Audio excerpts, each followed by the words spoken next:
Sometimes the world looks like you ain't ever seen it before. Stuck behind never-ending windows, all you need is a door. Searching for something to put a smile back on your face. Just remember, in unusual times, it can come from an unusual place. You need a partner for the ride, 'cause everybody needs a Clyde. So set your worries to the side. Just ask, say the word and I'll be there. Just ask, you know the greatest things in life all come in a pair. They say hindsight's 20/20, but that ain't far enough behind me. So if you want the sweetest honey, I think hindsight's 1990. There's no need to pretend I got a hand I can lend, 'cause when you really need a friend, just ask. Shit 90 shows taught me. Shit 90 Shows Taught Me was not filmed before a live studio audience. Welcome back to Shit 90 Shows Taught Me. I'm Jess Sterling here with my co-host, Sara Fergenson. Sarah, how are you? Jess, I just want to create some boundaries between us. I think that it would be best for both of us if I just draw a line. We could talk about anything. Like, we could talk about sex. We could talk about like really intimate details. But I just ask of you that we just don't talk about Felicity. We can talk about anything except Felicity. That's where I'm drawing the line, because it's very fair. And I think it's okay to ask for boundaries. It definitely is. Definitely okay to ask for boundaries. Specifically multiple times in this episode, or episodes, I should say. If you're here and you somehow missed the announcement, we're covering Drawing the Line parts 1 and 2 in one podcast. So just in case you didn't watch both episodes. My gosh. When I saw our first two-parter for Felicity, I'm like, great, a two-parter always means drama. This is not the drama I was expecting to get. This is truly the notion of be careful of what you ask for. Yeah. We like drama, just not like sad drama, like depressing drama, dangerous drama. I want the fighting, I want the sloppiness, but I think that, you know, what we need to do off the top of the episode is give a bit of a content warning. Yes. Drawing the Line parts 1 and 2 deals with sexual assault and a lot of themes along those lines. Yeah, so if that's something that you just can't listen to right now or don't want to hear discussed, we totally understand. Skip this podcast, come back on the next one. But we're going to discuss it because obviously the show handles it. And I'm very interested to have this conversation just because the show is so old, right? Like, this is in the context of this show came out in the 90s, and like, how would a show that comes out today handle it possibly differently? So we're going to definitely be discussing a lot of the details around it.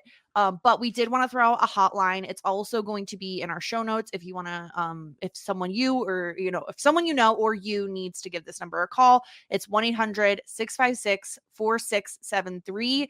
That is the National Sexual Assault Hotline. It's available 24 hours a day. It's made by RAINN, RAINN.org. So if you or someone you know is suffering, please give that number a call. Take care of yourself. If you need to not listen to this podcast, we totally understand. It's a really difficult topic and something that I found intriguing in the way that Felicity, the show, handled it. Also Felicity, the character. But Felicity, the show, how they handle this topic and this storyline with Julie, because I don't know, Sarah, like for me, it was obviously they set it up in the two-parter, but like overall, I was like, holy cannoli. Like, I was not expecting us to go here so early on in Felicity's run. Not that I ever expect this to be a storyline, but you know what I mean? Like, we're 7 episodes in and wham, like, that was a lot. Yeah. I mean, we've covered actually in both Boy Meets World and Dawson's Creek, we've covered flavors of this. We have definitely seen themes of rape and sexual assault before. And it's never a fun topic to talk about, but it is a important topic in terms of visibility. Yeah. And I think that the target audience for these shows are teens or young 20 somethings Yeah. that can absolutely find themselves in a similar position, especially this sense of like I don't know if this is the politically correct term, but when I was in college or high school we called it date rape, where you are Mhm. going out with somebody that you perceive to trust and you are willingly going on a date with them, and you're essentially making out with them and it gets pushed too far past your boundaries, Yeah. where it still constitutes as rape, but it has an added layer of confusion because the person that's in that position feels as though that they've contributed to it a little bit because they were they had feelings for them, or they found them attractive, or they got themselves Right. in a situation where they were being intimate with them. So a lot of the times it does get so confusing because you're like, well, I wanted to be with him, but I did not, or her, but I did not want it to go this far. And we see Julie literally saying, no, no, no, no, no, no. Mhm. And Pink Eye, who I don't think deserves to have his nickname today. No, not at We'll all. we'll refer to him as Zach He's now Zach forever and with a always. CH, which is, I think it's Zach with CH, which is probably the lesser Zach, if I had Oh, to. spelling? Yeah, Yeah. I prefer a CK, but Yeah, that's okay. okay. So anyway, so we see her in this position where she's like confused because she doesn't even realize in a way that it could be rape, and it's hard to admit Yeah, as and well. it's really we're going to get into kind of all the details about it, but it was really awful to hear her say it's not just a coincidence that this has happened to me more than once. Like it must Right. be something I'm doing. And I mean that's a tragedy, right? That's so awful that she would think that she did absolutely anything to warrant that sort of thing being like happening to her. So obviously, like we're gonna do our best to cover this topic. It's a really sensitive topic. It's a really disturbing topic to have to talk about. We're gonna do our best. But I think we're all in agreement. It's like I think at the very least, I was happy that the show was covered it because to your point, Sarah, they have a lot of teens, tweens, college kids watching the show. It could easily happen to anybody. And it's very common. And as we hear repeatedly throughout both parts 1 and 2, a lot of times it's not reported. And so Right. to like hear these stories and see these stories and feel like, oh, that happened to me too. I don't know what to do. I'm happy that we're like at least having the discussion, but it's going to be a tough one. So hang in there if you're listening. And let's break down these 2 episodes because we start off with like the ridiculousness of Noel like basically being therapized by like the Council of Resident Advisors. Right. So Noel is an RA. We all know that, and they have like weekly meetings, I guess, to because when I was in dorming, we like as a resident, we like once a month we always had to commune in the hallway and talk about some subject that I don't even know about, but it was always ridiculous, and it wasn't always about fire alarms. Yeah. So the RAs have to get together as a group of RAs and discuss what topics that they have to bring up to the students. Also, I think they're in charge of bulletin boards. It doesn't Um, really matter because Noel gets them so off track immediately with yes. like his own problems that I love that he like puts them out there in the guise of, oh, my friend needs Right. help with Of this. course. And he's like, he likes this girl. He has a real connection with her, but she's always bringing him the problems she has with another guy. And so everyone is like, listen, you gotta draw the line. And that's where we get like obviously the title, and that's where it starts, is he's drawing the line. You And gotta. if all she's doing is talking to you about another girl, you gotta say, listen, I don't want to be your girlfriend. I don't want to be the person you talk to about this guy. So stop talking to me about this other guy. And I felt like pretty much immediately, Sarah, I was like, there's no way Noel's going to do this. Well, yeah, I mean, it doesn't come really from Noel's voice. Like, I can't really see him deciding to do this, especially with Felicity. But it takes a little bit of convincing and a little bit of more interactions with Felicity, but eventually he does get there, and it Yeah. is not successful. No, It he has a is, really hard time drawing the line with her. And like, yeah. she basically doesn't respect the line at all. Well, she gets defensive and she basically is like, screw you. If you're going to put limitations on on our friendship, then we're not friends and I don't want to spend time with you. And honestly, I really don't think what Noel was asking of Felicity was wrong. I really don't. No, Nola's 100% in the right here, but we'll get to that conversation because it is very funny. But first, we have to listen. First, we have to do the da do da Yeah. da do. You know what I was thinking? So JD did our theme song a few years ago, Yeah, and it was supposed to be about like in the theme of 90s sitcoms. yeah. Oh, yeah. Because it's like it's very long. It's like a whole thing. Right, Yeah. right. I'm thinking what we need is a Simlish Felicity version of Shit 90 Shows Taught Me, this theme song. Yeah. And maybe like slow it down a little, make it a little bit more moodier. Mm-hmm. Shooty 90 booty taught me. Something like that. I don't know. That's beautiful. Maybe we can workshop it with JD because Yeah. they are a musical talent and we are not. Yeah. But maybe we need something. Need to update it to Felicity's standards. There's still no words in this. No, theme it's song, just right? the ba-do-da. Yeah, it's And lots of Simlish. still black and white photos.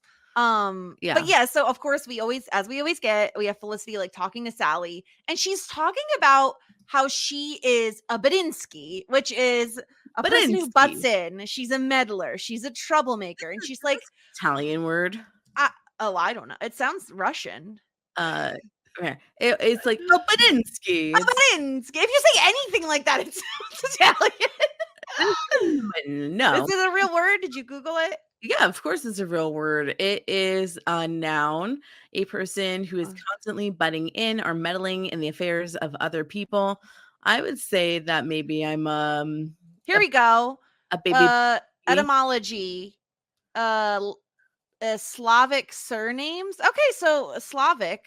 I don't know. Okay, so it's Eastern European. Yeah. I could, yeah, so you're right. It's closer to Russia. to a Russian than an Italian, but yeah. But 1,000% you're the definition of a Badinsky. And I'm pretty sure when I just Googled it, your face showed up next to that word. Stop it. I mean, like, I do like a little bit of meddling. Yes, but I will say you're not, there's a difference between a Badinsky, which is what you like to do, which is just like a little bit of meddling for fun, just some light meddling. Yeah. And Felicity, who's out here ruining lives. Yeah. Yeah, some synonyms. Yes, for Badinsky is a gossip. Yep. Check mark. A nosy Parker. That's not a real one. A busybody. A kibitzer. A kibitzer. I don't know what that is. I mean, I would say that I am here we go. A snoop or spectator. I think that I'm like more of a gossiper than a meddler. Maybe. Yes, I would say you have shades of both, but you certainly are more intrigued by the gossip than the meddling for the most part. I like to hear what's going on, but I'm not ruining people's lives like Felicity. Yeah, and Felicity has the audacity. So she's like working at her little coffee job, and Ben walks by and she like smiles at him. He looks completely down and away from her. And it's like, I obviously, Felicity, like, you almost got him expelled. Like, why are you surprised that he's not ready to talk to you yet?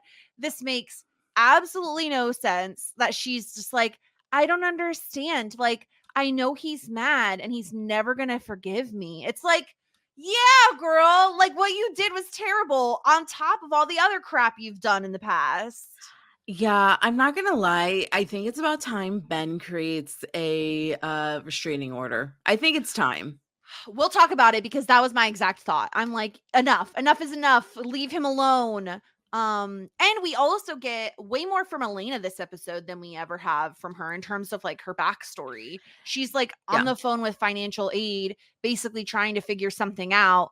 And she's like obviously trying to hide it because when Blair like knocks on her door, she like swoops all this paperwork underneath her pillow. Yeah. I thought his name was Bryce for the last couple of days, and I kept referring to him as Bryce. It's definitely not his name. And Adam was like, "Who's Bryce?" I'm like, "It's Bryce. It's Bryce. It's right. He's right there. It's Bryce." We had to do a little bit of a Google search because I could not figure it out. So yeah, Lena's going through something. At this point in time, we don't know what it is, but Blair wants to know what it is.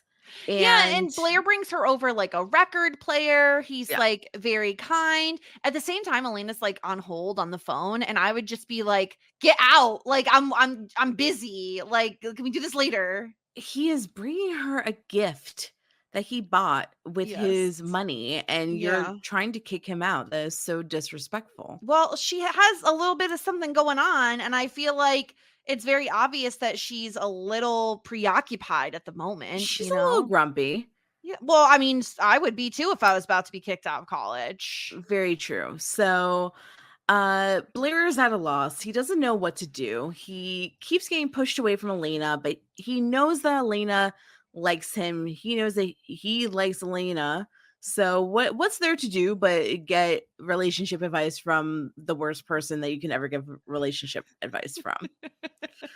Always, always, always. And so yeah, so she says she's gonna call him later, and then we're in the cafeteria where Zach wants Julie to basically put music over his documentary in certain scenes. Yeah, because he's And up for some sort of film award. yes, yeah, this is like a very big deal. It's something about like some talent agency from LA is coming into town, and like they're all like a little schmoopy, you know, like she's all excited. They seem like they're in a really good space. They even have this like kiss in front of Felicity and Elena. And can I just say, Elena's reactions are everything to me. She's so judgy. They're just having a little love kiss, it. and they're like public affection. I loved it. And what's it to you? Yeah, she says because Julie's like, "Oh, what was it? The public kissing?" And she's like, "Yeah." And she's like, "It's a statement, right?" And Elena just hops in, and she's just like, "Did you guys screw yet?"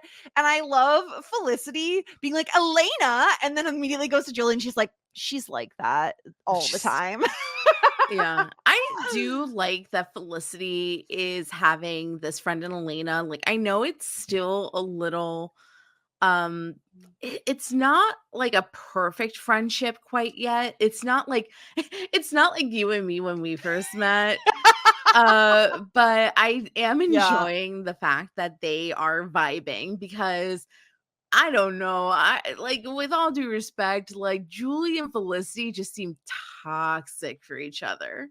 Oh, definitely. Definitely, definitely. Like, I appreciate that Elena is like, yes, I will hang out with the two of you, but we're not that close. No. I love that about Elena so much. She doesn't mince words. She's always just like, I'm gonna say exactly what I'm feeling. Yeah, she seems like my worst nightmare as a friend. I would be so afraid of her. I mean, she's a little, it's a lot. I need somebody to mince words a little bit. Yeah, you need someone to be a little bit like more sugary sweet. I like kid gloves. Yeah, Don't be you need the mean. kid gloves. Yeah. But Felicity decides And this is when I was like, restraining order, restraining order, restraining order. She's like, Oh, oh, there's yes. Ben in the lunch line. Let me go bother him again. I don't, because I don't get it. I don't get it. So she goes right up to him and she goes, "Are we just not going to talk?" And Ben's like, "We are literally talking right now. I am talking to you." Yeah. And she's like, "Well, you have to forgive me. I was just trying to be your friend." And Ben's like, "Leave me the fuck alone." Yeah. And this is like so Felicity just can't. She just can't because she can't stop talking about Ben, stop thinking about Ben. And so she has Mhm. to go to Noel, who and like basically word vomit all over him about her troubles with Ben. And she's just like, I destroyed everything. Like we were getting closer. And I love how she says, before the whole paper thing happened, we were getting closer. It's like, you mean before you almost got him expelled, ma'am? Yes, exactly. And I don't really Oh my think that they God. were getting closer, because there was 8 times before that where Ben was trying to draw his own lines, create his own boundaries. He told her multiple times that, like, he Yeah. wasn't into her like that and that he doesn't owe anything to her. I'm thinking back to the Halloween episode where she came up to him and just started going off on him about not wearing the same, like, couple's costume. It's like he Yeah. has been drawing the line, like, yes, like, Ben does a terrible job at he leads her on. He leads her on often, because I don't know why. Like, I feel like it's like Yeah. pity hangout. Well, I can don't I know. maybe that's part of it. I also think there's something to the fact that Felicity knows certain like secrets about Ben, right? Like she knows his essay Oh, wasn't real. Like, and I'm not saying he's doing it because he's afraid she'll tell. I'm saying like there's someone who knows the real and true Ben that like not necessarily everyone knows. And on top of that, you have the trauma bond of the robbery, right? Like there are things as to why you'd think he'd be hanging out with her. And like it's yeah. possible he does like certain aspects of her personality, but Yeah, like the very the aspect that does her his homework for her. For exactly, but him. it's it's obvious that the red flags totally outweigh the green flags here, and poor little, sweet angel Noel doesn't know how to draw this line. He even gets so far as to say, "I have to draw a comparison between you and my friend," and so he tells her and honestly, Sarah, this is a pretty genius idea from Noel to be like, "Go to Ben's apartment, for pretend you forgot something there, and while you're looking for it, there's your chance to have a conversation." Yeah, we kind of felt in my household that this was sabotage. Oh, like Noel did this on purpose, you mean? Yes, because he knew that was just gonna blow up in her face. I mean, I think anytime Felicity talks to Ben, she's gonna blow it up in her own face. I do think this, like, if you have a more competent conversationalist, I Mm. think this is a good way to do this conversation. But it also is very manipulative and It's just so give the guy some transparent fucking as well. space. Yeah, yeah. It's just so transparent. It's like, you know what she's there for, and it's just to talk about this thing. Like, there is no notebook. No, there is no, but I feel like a notebook is an easy enough excuse, you know? I feel like maybe the move is bring something and plant it and then pretend to find it. That's insane. We're talking about Felicity, I okay? know. Like Well, nothing is out of I bounds. know she's insane, but this whole like 3D, 4D chess just to talk to somebody is insane. Yes, but it's Felicity. Um Sure. Yeah.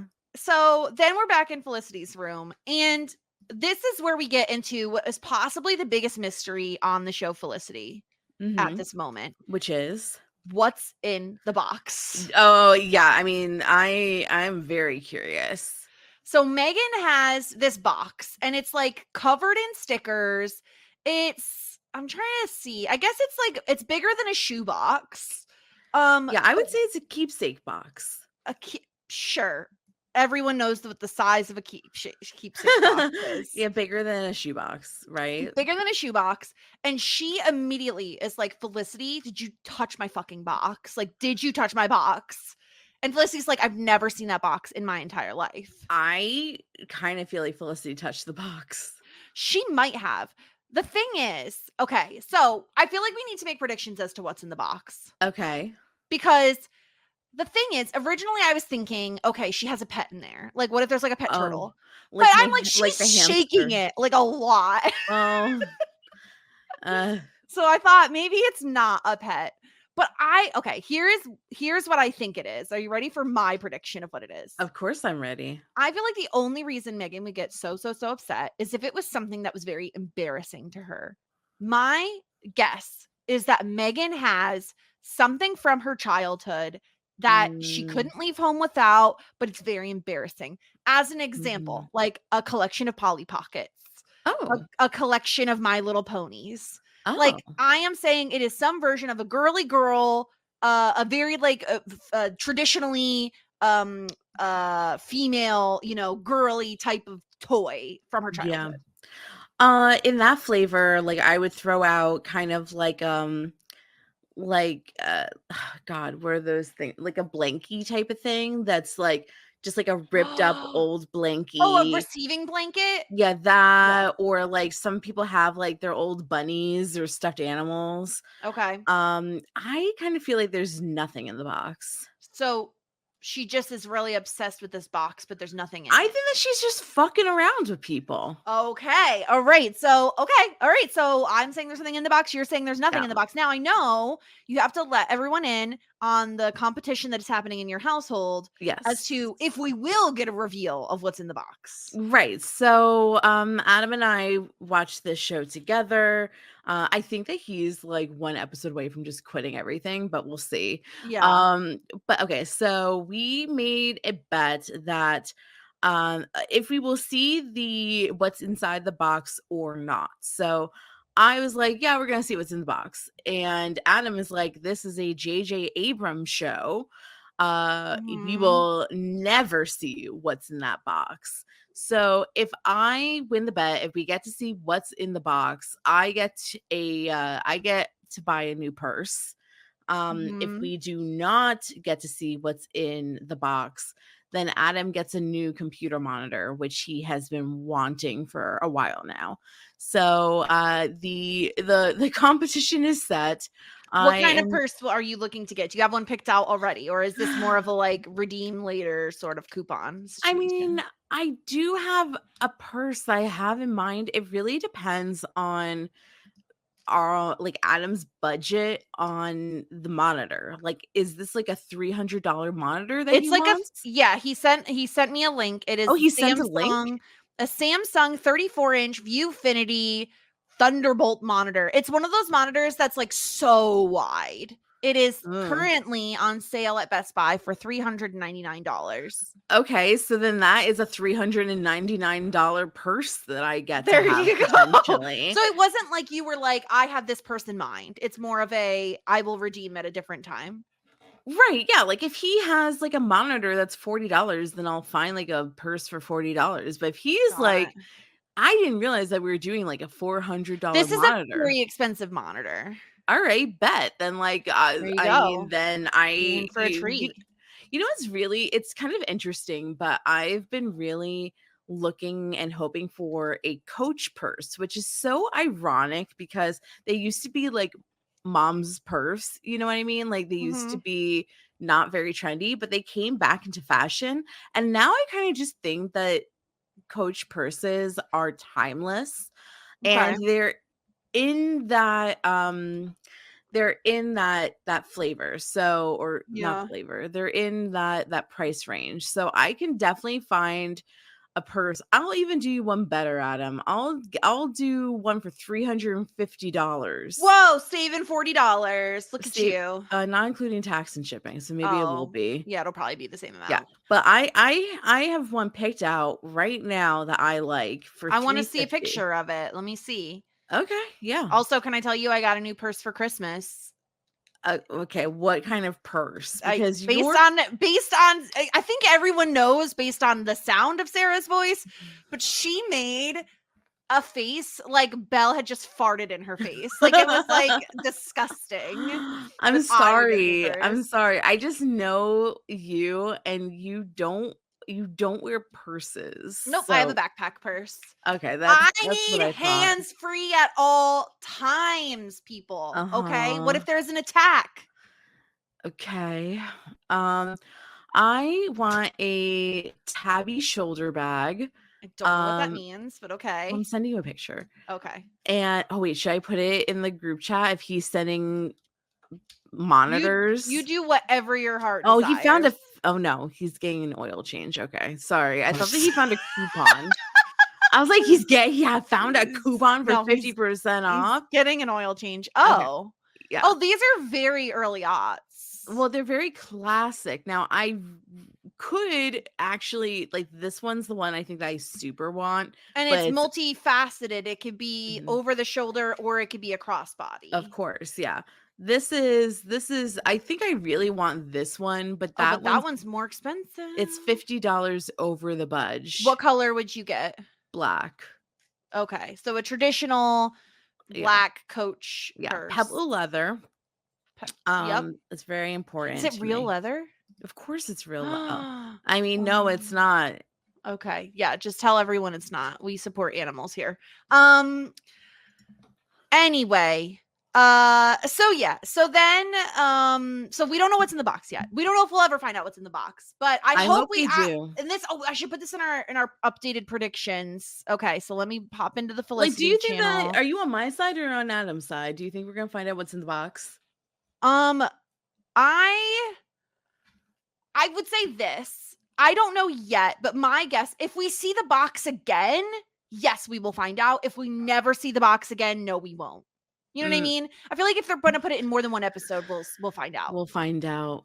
Yeah. So I don't know.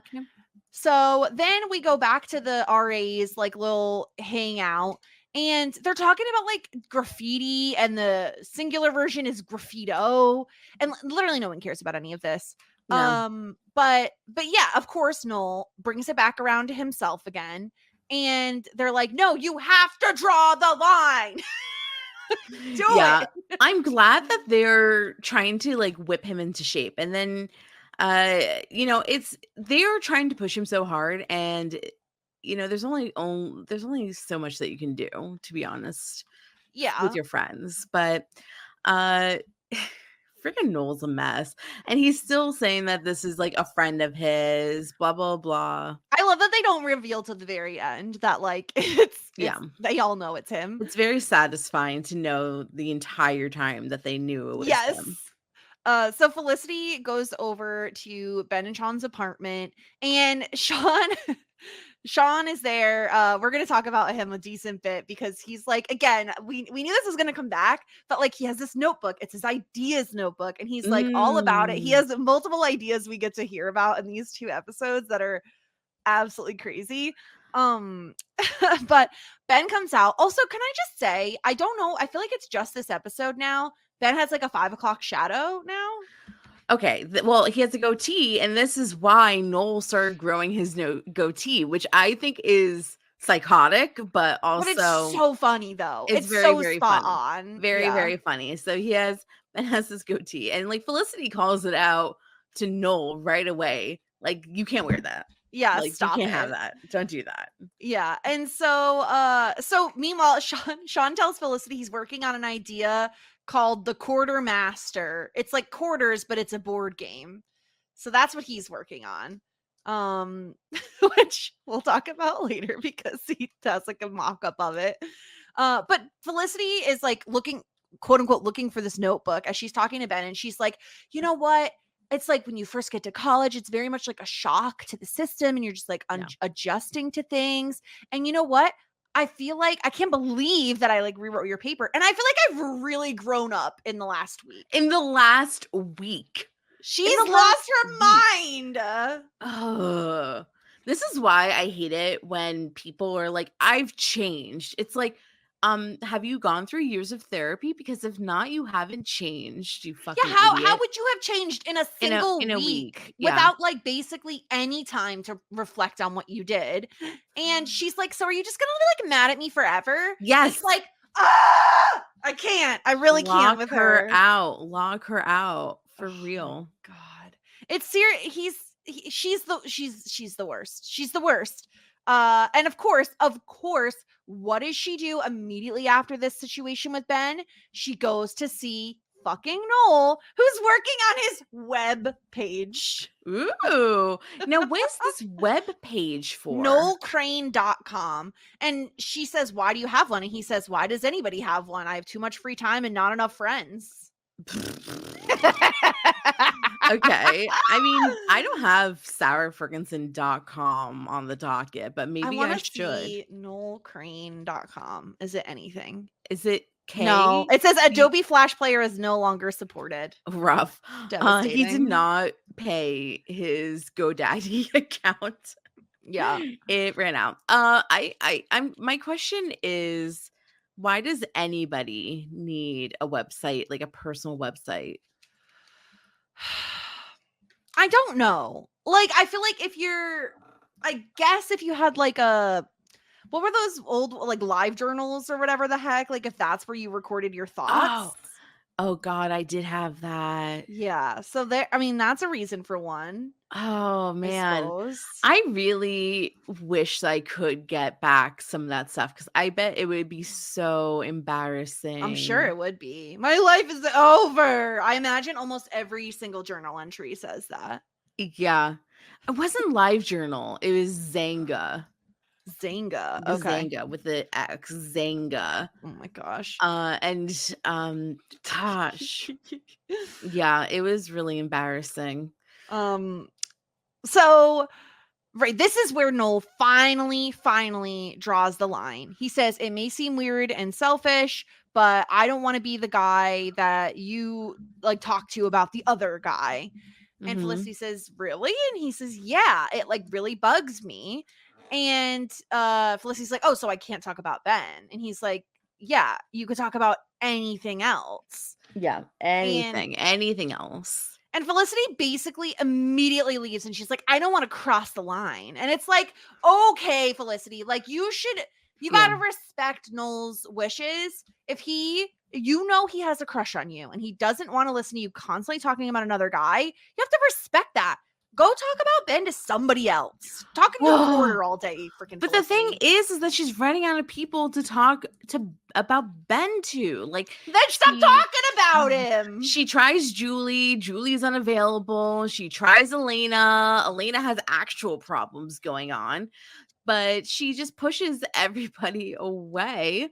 And nobody wants to hear her talk about it anymore. It's boring. It's just like the same conversation over and over again. And yeah, like this was such an overreaction by her part to be like, well, if we can't talk about Ben, then we can't be friends.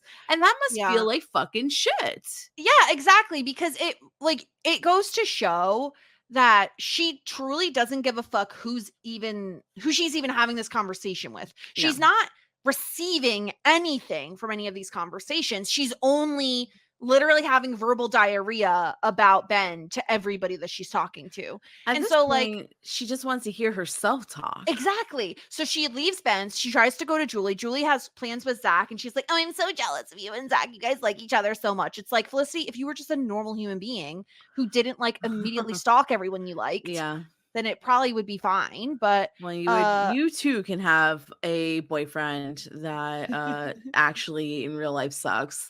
If only you weren't such a creep. Yeah. And so then Felicity tries to go to Elena, but like you said, she's dealing with like the financial aid stuff. And so she bumps into Blair and they have this whole conversation.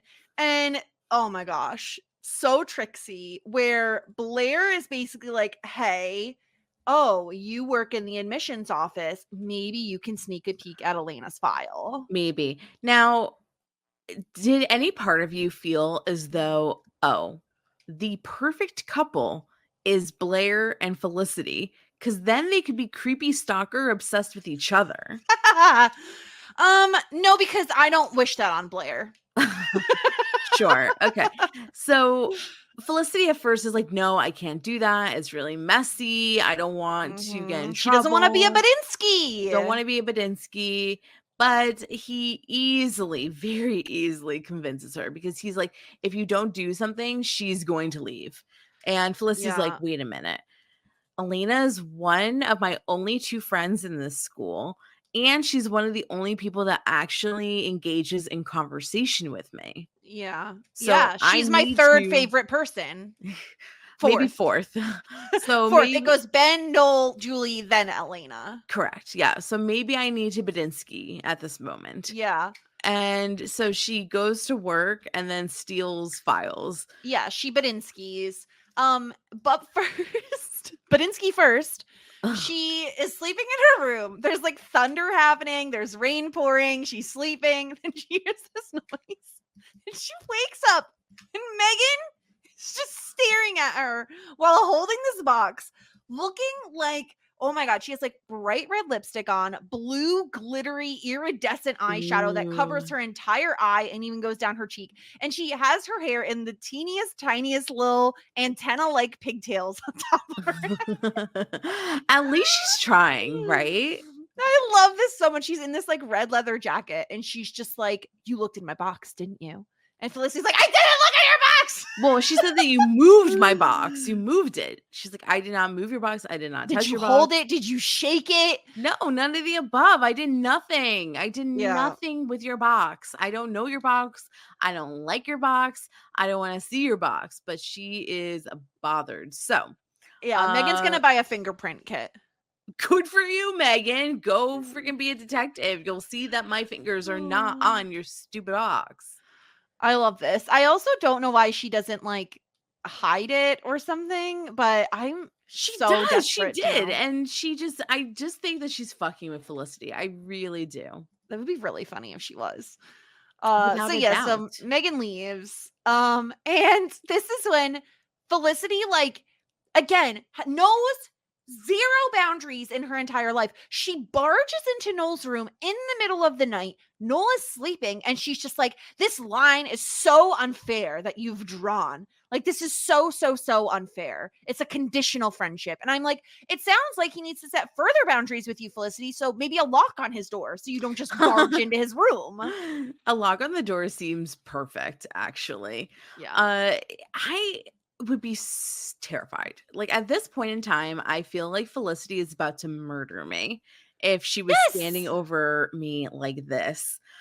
Okay, so Noel is so thrown by this that he decides that he wants additional advice from the people because now he wants to put like a caveat on the provisions or the boundaries or the line that he drew. Right. So basically, like, the whole problem, like, Felicity is like, this isn't fair that you have feelings for me, and so because of that I'm not allowed to talk about Ben. And Noel's argument is basically like, all I ask is you don't talk about Ben. Like, I can't help that I have like feelings for you, and yes, there's still Hannah and all that, but Yeah. like, this is unfair to me that you're like spending all this time just talking. You're basically only coming to me to talk about Ben. That's all I'm good for to you.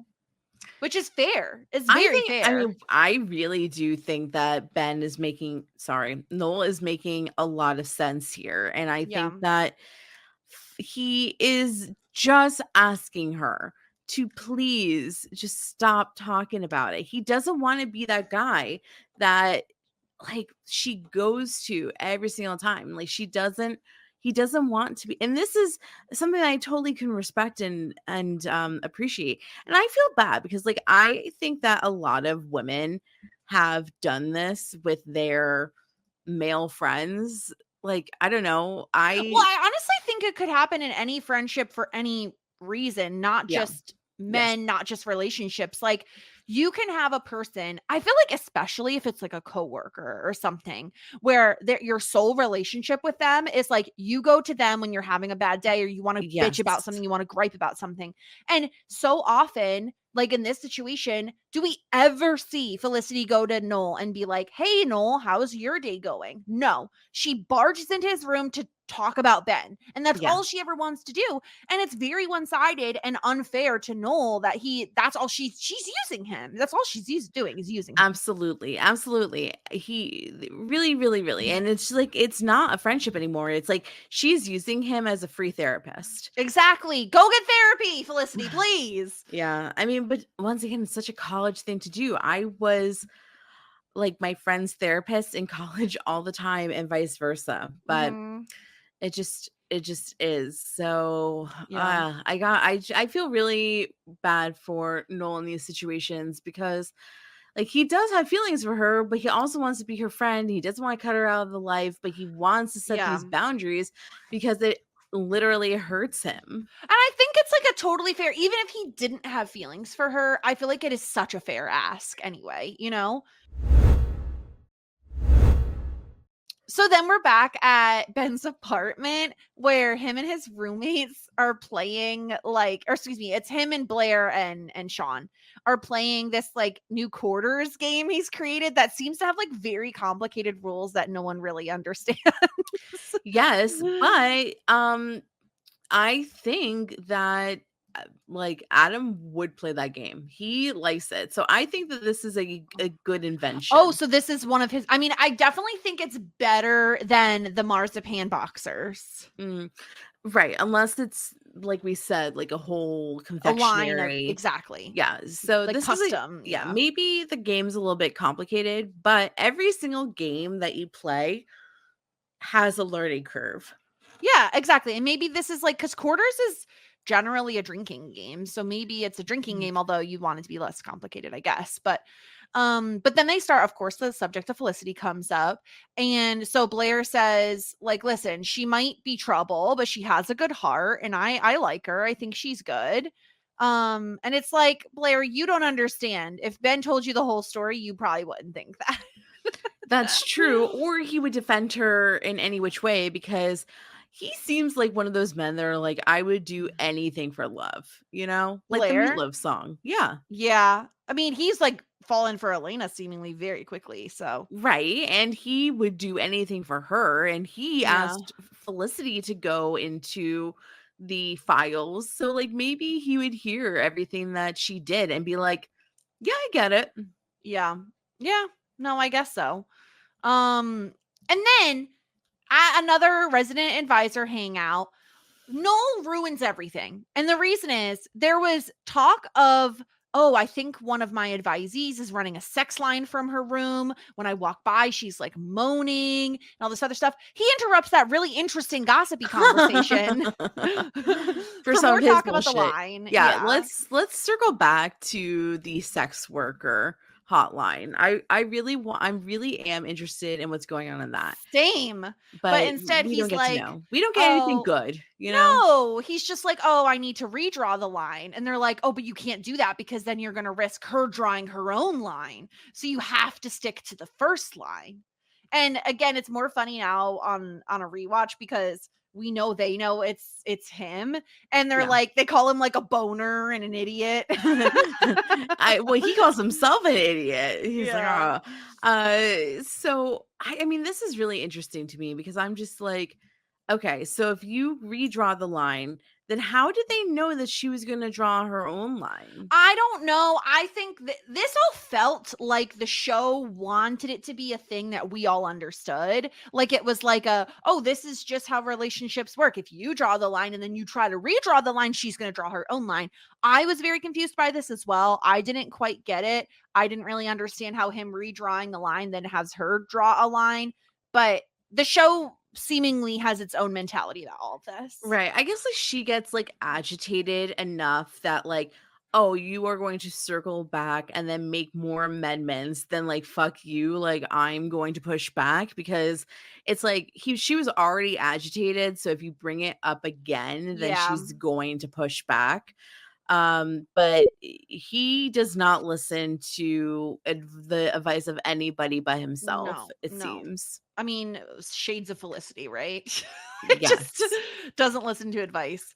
We get a really small scene of Julie playing her guitar for the scene for Zach's movie.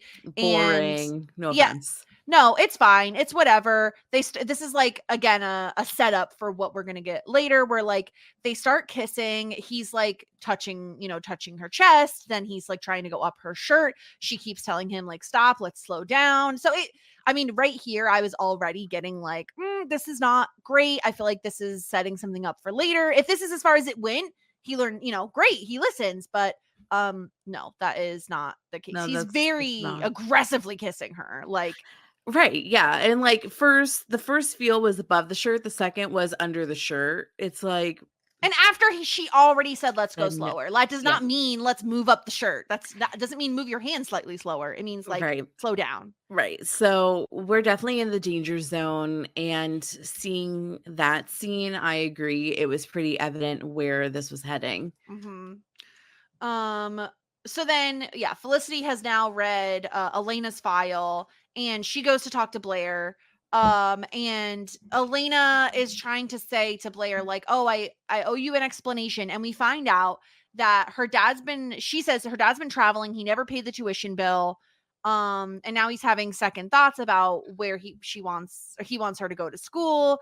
And Blair is like, that's not true. Like, I know that you had a scholarship and it didn't go through and basically she's in this really awful area where this happens to a lot of people. Yes, yep, It's so common, and I really liked that this was featured on the show because it's even nowadays, like, it's a very common thing where her dad is a single parent and he makes too much money for her to qualify for good financial aid, but not enough money for him to be like paying for her college tuition.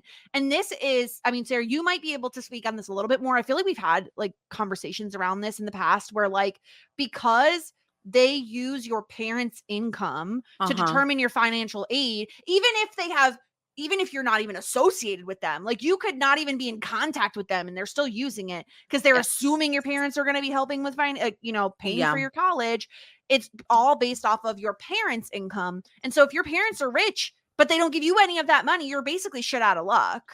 Yeah, admittedly, my parents did pay for my college tuition, so the majority of it, I mean, there was a part of time where I did have to pay, but, like, honestly, I'm very, very lucky, and I only had, like, 3,000 and change of student loans. Yeah. So, I did not have to, deal with this, but I have heard about it a lot, and it is infuriating that, I mean, I've, like, experienced this in terms of, like, health insurance, like, Yeah. making too much money to qualify for Medicare, but not making enough money to afford quote unquote affordable healthcare. Like, Yep. it's infuriating, and that makes you just not have healthcare. Like, there was a period in my mid 20s where I was just like going cold turkey on health insurance because Yeah. of this situation where it's like, well, I don't qualify for anything, any assistance, but I can't afford $400 a month for health insurance.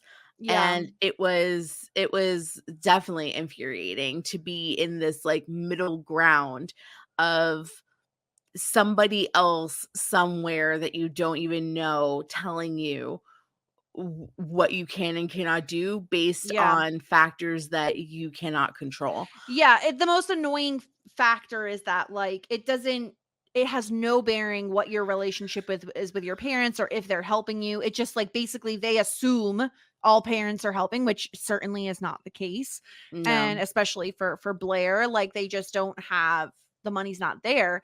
Or not Blair, excuse me, Elena. And so Blair then gives Elena like this information like, "Oh, there's like this very specific scholarship I found that is intended for Black women from New York or New Jersey who are pre-med, who are in like this like moderate to low income family with one parent." Like it's all like very, very specific. However, like I will say this is a real thing, not necessarily the scholarship, although I'm sure it exists, but like this is a real thing where like there are scholarships out there that are really ridiculous and specific. And like if you are someone who is at that age where you are about to go off to college or thinking about applying to college, my advice is always like look for every scholarship out there and every one you can apply to. You never know. Like I got some random ass scholarships that like were just regional ones, like apply to all of them. Elena has like a really interesting perspective on it where she doesn't want something given to her just because she's Black or just because she's a woman or Yeah. you know what I mean, like all of these specific qualifications, but it's money that's out there that someone's gonna get it. It might as well be you. Yeah, she's kind of letting her pride get away a little bit because of this big Yeah. Leo energy, Yeah. honestly, because I think that like she wants it given to her based off merit. And I think that she explained a story about she went to a really uppity high school Mhm. that gave her this like full ride because like you said she was under from an underprivileged background and she was black, but getting into NYU she got in solely based on merit and she Right. was really proud of that, and she feels like it's maybe a step backwards for her to go to Yeah. these more marginalized scholarships where she has to be a woman or black or underprivileged. But like Yeah. you said, like somebody's going to get it, might as well be you. But she rather at this point in time not take anything Yeah. than have to apply to something that is not solely based on merit. Right. And we'll get into it more later because she eventually does obviously take it. And we obviously we don't have the same perspective as Elena. You know, we're not black. We don't understand what it is like for like a person of color with all of those circumstances. But like if there's money there, take it. Like you're in need. It's not like she's taking the money when she has all this extra money lying around. Like you are exactly why these scholarships exist. And we're not even going to get into the nonsense of how expensive college is and how ridiculous it is. Mhm. But just know that like we both attended college. We both know it's expensive and unreasonably expensive for people to get an education that is pretty much a necessity at this point for a lot of jobs. But yeah, so that happens and she's very upset because like how does Blair even know this? And he admits it was Felicity. So it's like, Okay, this is uh-oh. okay. No, you have to. If she's gonna get you the information, then you have to go down for the That's shit. what I'm saying. I'm like, dang, like, first of all, like, you know, Felicity shouldn't have done it in the first place, I suppose, right? But like, then to just throw Felicity under the bus was so funny to me. Like, those chickens coming home to roost, baby. Just push her down the track. But Yeah. so then she goes right to Felicity and is like, "Fuck you! I don't need your charity. I don't need you." Uh, Yeah, it's really funny too because like this is all this shit is happening to Felicity one after the other. Where like Felicity mhm. is trying to work, right? She is at her coffee shop, and if I'm her boss, I'm like, you have too much drama. Get out of here. Yeah, she And would Noel be shows fired. up. Noel shows up and he says, I'm gonna redraw the line. And she's like, well, you can't just do that. And he's like, no, I can't. I just drew it. And it's like they're having this whole conversation and she does like say to Noel that like you were right, I shouldn't have like vented to you so much about Ben.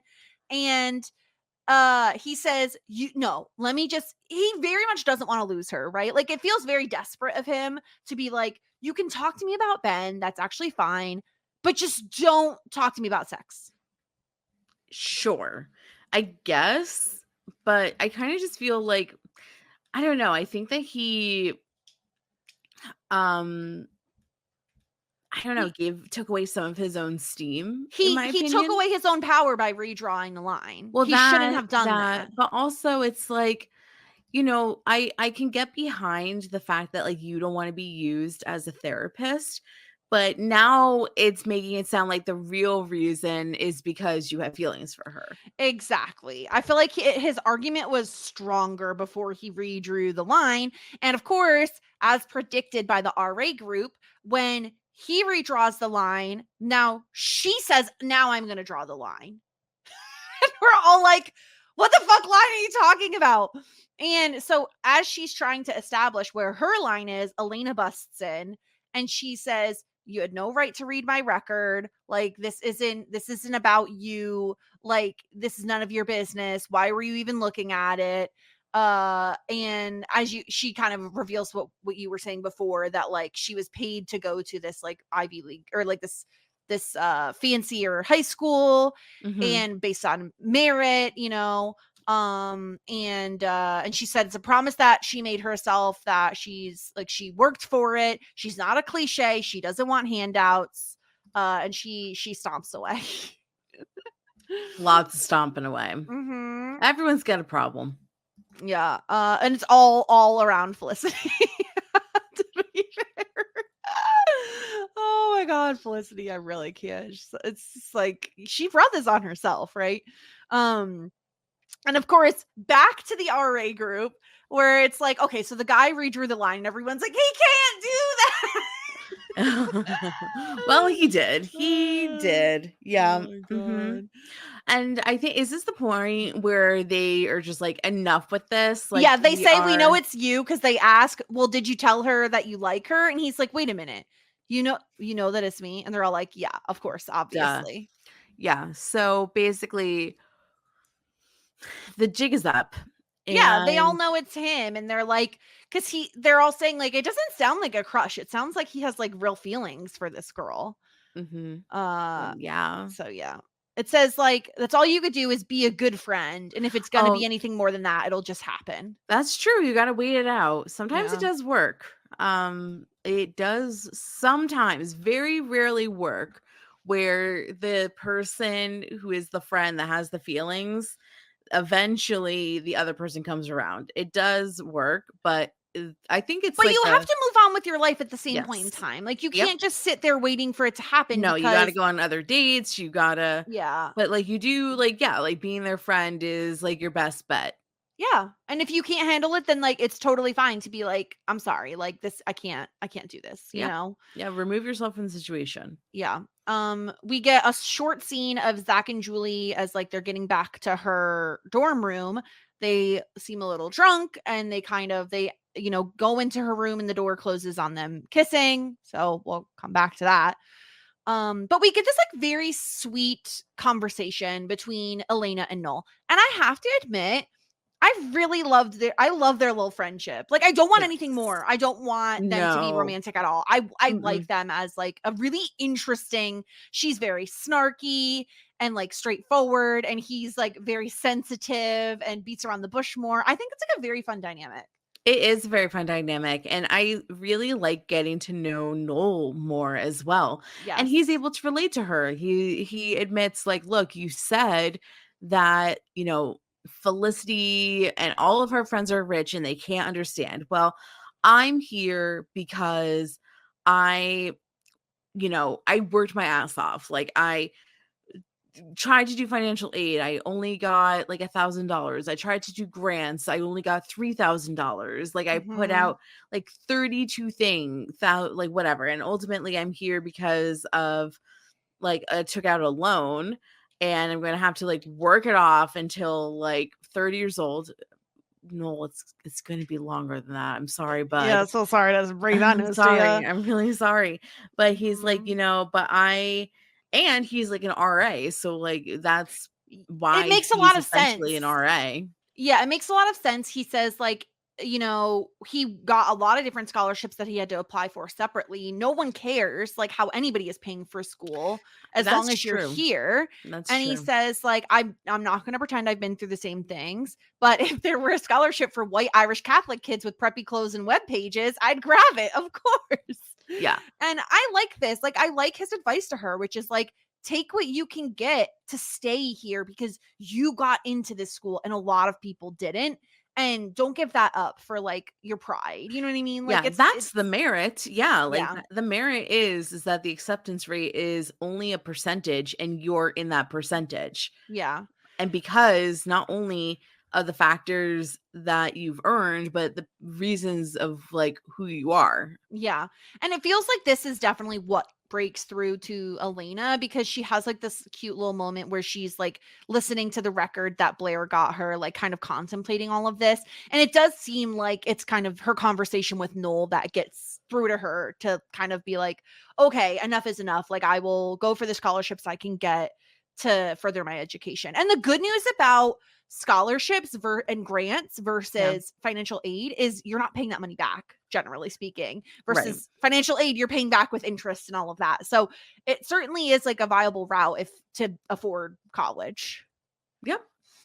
um then we're in the cafeteria and Elena goes up to Felicity and she does say like, listen, I thought about it. It was pretty dumb to like turn down that scholarship. And I love this little story because she's basically contacts that woman who has the scholarship and she says, I want the money, but I want to pay you back.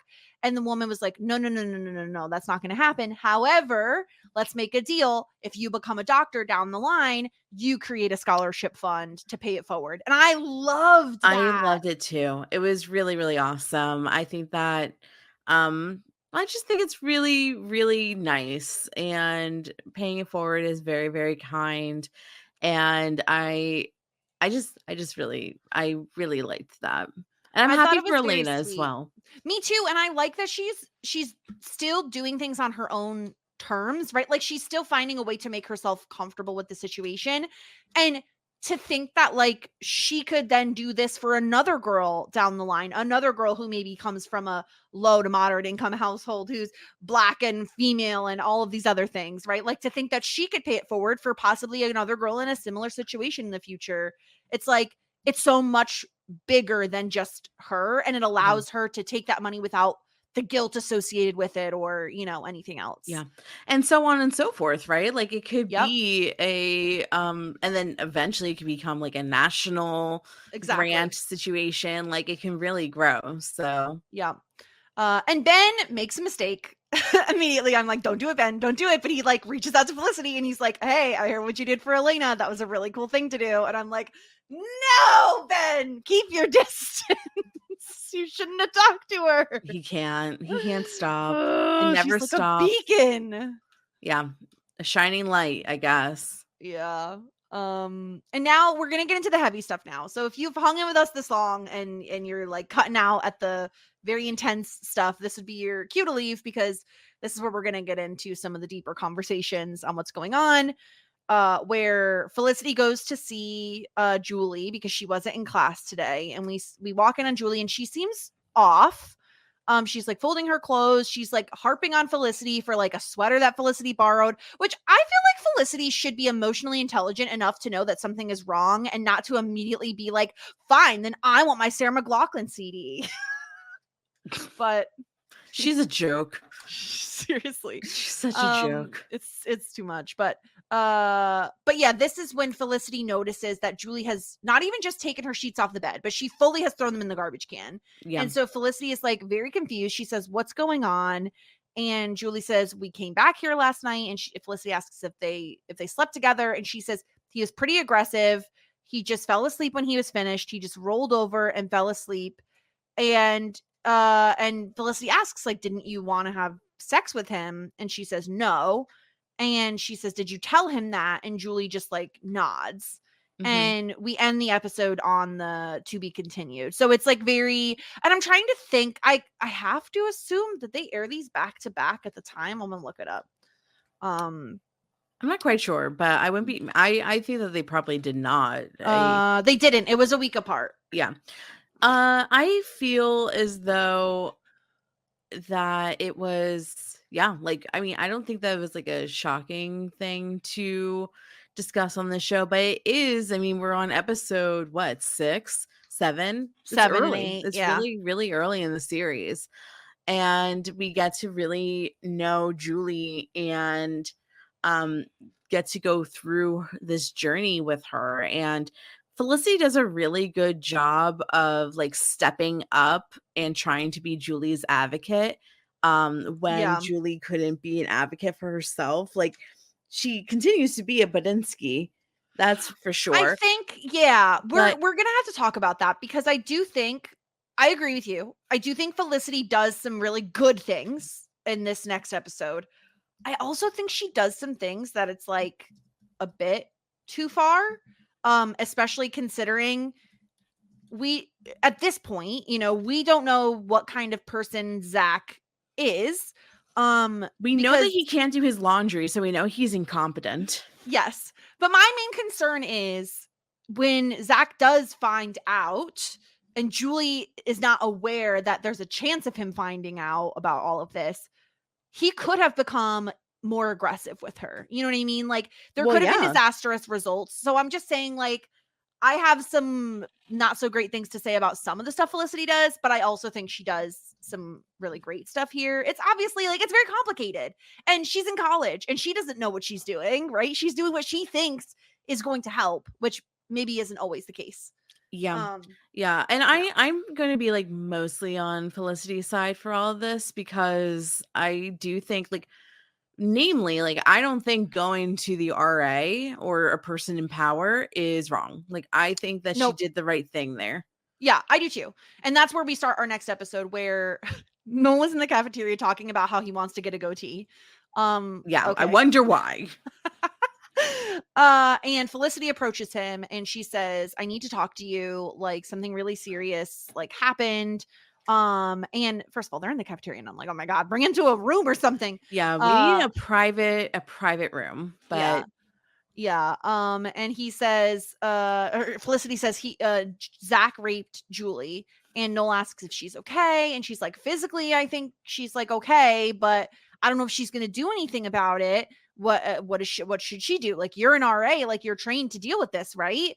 And yes, I mean, he is. This is the one thing that you are coming to him for that he is actually supposed to take care of. yeah. And he None of does this other say shit. This, yes. Noel is responsible and he has read the RA manual. And apparently it has the stat in there that like 95% of rape victims like don't report the crime. Yes. Yeah. And he's like, I don't remember the exact procedure, so like let me look at the book. And I like that Felicity again is like, oh, can I look at the book too? Like I don't know what to do. All of this feels very responsible and very like what you would do if your friend had gone through something like this is find someone who you trust, who is in a position to do something about it, who is Noel, who I think that's the right move.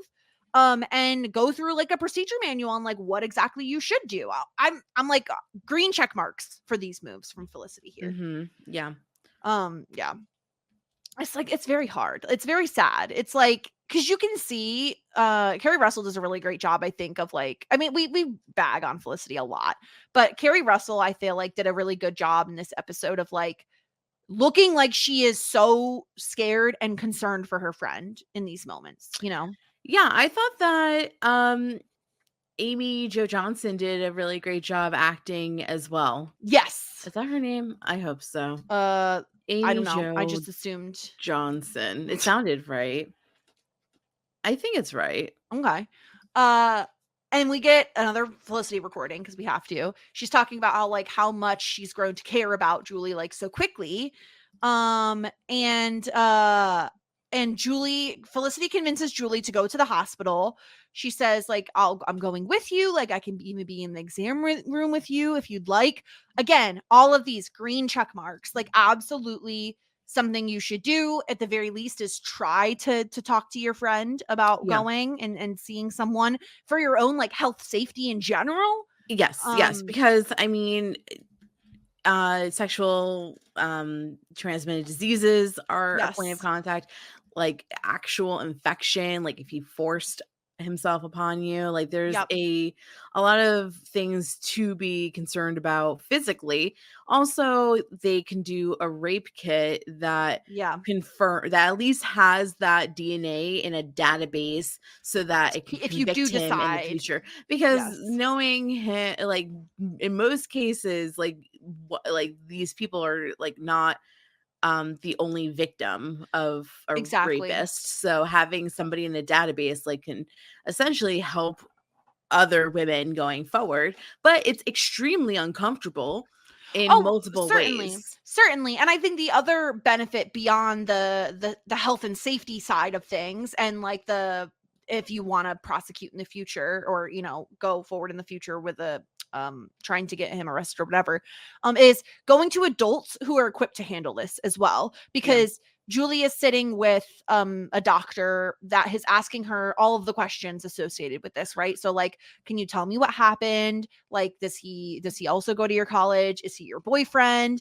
And like, all of this is very uncomfortable for Julie because she has self-doubt, right? Where she's like, well, we kissed a few times, like, you know, but that was pretty much it. And she gets asked if they were drinking alcohol and she says, well, I get in trouble if I say yes. And she admits they did have some beer, but she was just a little buzzed, like she wasn't passed out or anything. And she said like they started kissing And Julie says they were making out for about a half an hour. Then he took off his shirt. He unbuttoned mine. My bra was still on. And she says, like, oh, where do you want those details? It's obviously like very, very difficult for her to revisit the night in general, and especially to go into like all of these very specific details. And Julie had said that he took off his pants, and she said she didn't want to rush it. He said that that was okay. He was done. He just wanted to feel me. And she says she was wearing a skirt. He took off her bra, and that's when she said she didn't want to have sex. And the lady asks, like, and are those the words that you used? And she says, yes, I wanted to wait, but he put his hand inside my underwear. And on and on and on. And she even says, like, I said no 5 times, and he was on top of me. He put his arms around me. So kind of like bear hugging, it kind of sounds like. Right. So she couldn't really move. And then all of a sudden they were having sex, and she says, he told me he loved me. I know guys say that all the time. And this is where I think we get into like, this is such a common story with people who've been assaulted, is they say, like, I don't want to be melodramatic, like, I didn't scream, I didn't hit him, very much putting it on themselves, like, I should have done X, Y, or Z. She says he wasn't violent, he left this morning like nothing ever happened. I don't even know if he understands what he did. And she even says, like, you wouldn't call this rape, right? And Julie and the lady's like, yeah, I would. Like, I really liked this doctor. Like, you know, sorry for always bringing up Dawson's Creek, but we saw some like really shitty doctors in Dawson's Creek that I would not want my children to see. And I really like this doctor because I thought that she was compassionate and understanding and patient. And obviously Julie trusted her because she was able to share some really horrific details. So I thought this doctor did a really good job. And like, you know, she's trying to get as much information as possible so that